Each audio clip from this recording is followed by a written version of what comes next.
One sailor, Tabor, he got his Sailor of the Month for August, and which always comes with a parking spot, but we were out at sea, and so I don't know where he parked his car in the meantime. But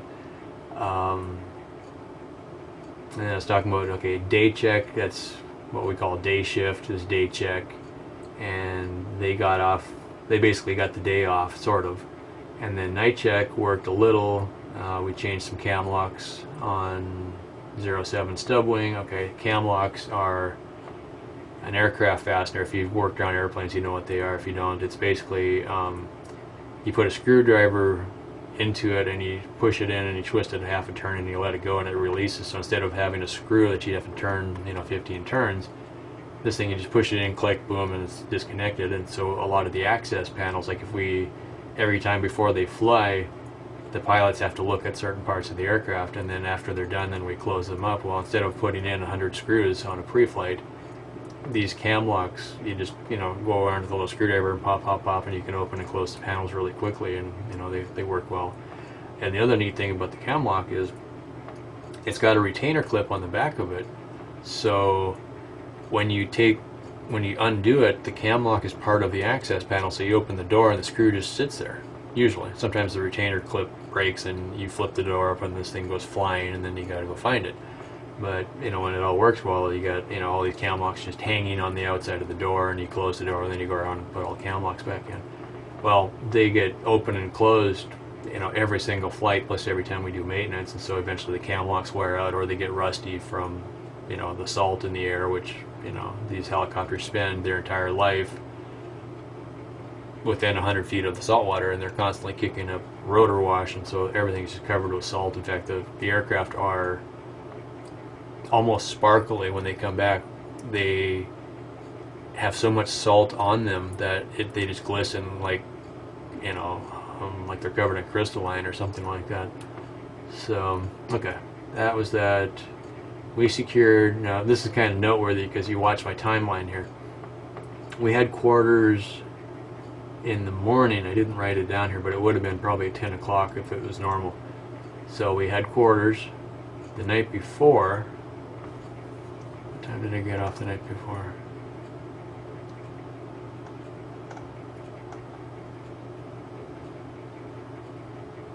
I didn't write it that time, looks like. Okay, so we got off the night before. We had work night, then we came in the morning. We did quarters, and then I turn around and we work until 23:30, so almost midnight.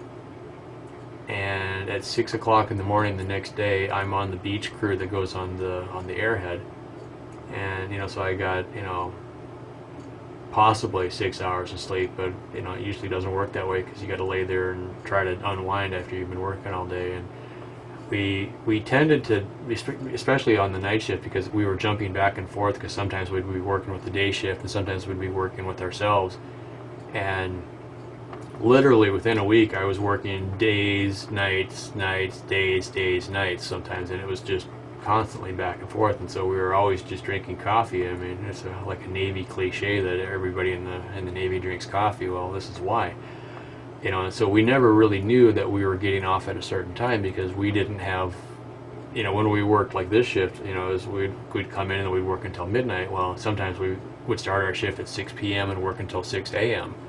or and then it wouldn't matter. I mean, so what was happening is we would just keep taking a break, drinking a cup of coffee, getting some work done. When you needed another break, you'd go drink some more coffee, and you never really knew you were done until you were actually done. And so here you are with half a cup of coffee in your hand, and then whoever's running the shift that night says, "Okay, we're done. Let's go. Go home." Which is, go down the stairs one flight, and then you're home. And so here we are, where it's like, okay, so you finish your cup of coffee and then you go down and try to go to bed. Well, you're obviously not sleeping tonight, and so you're sitting there like just wide awake, and you get maybe 2 hours of sleep or something like that out of a 6-hour shift or something like that, and then you're like, okay, right back up again. And I had a lot of times where you're just pissed off at the world. It's like, if you don't get 4 hours of sleep, you're just useless, right? Well, I don't think I got more than 6 hours of sleep the whole cruise, and we were out there for about 200 days.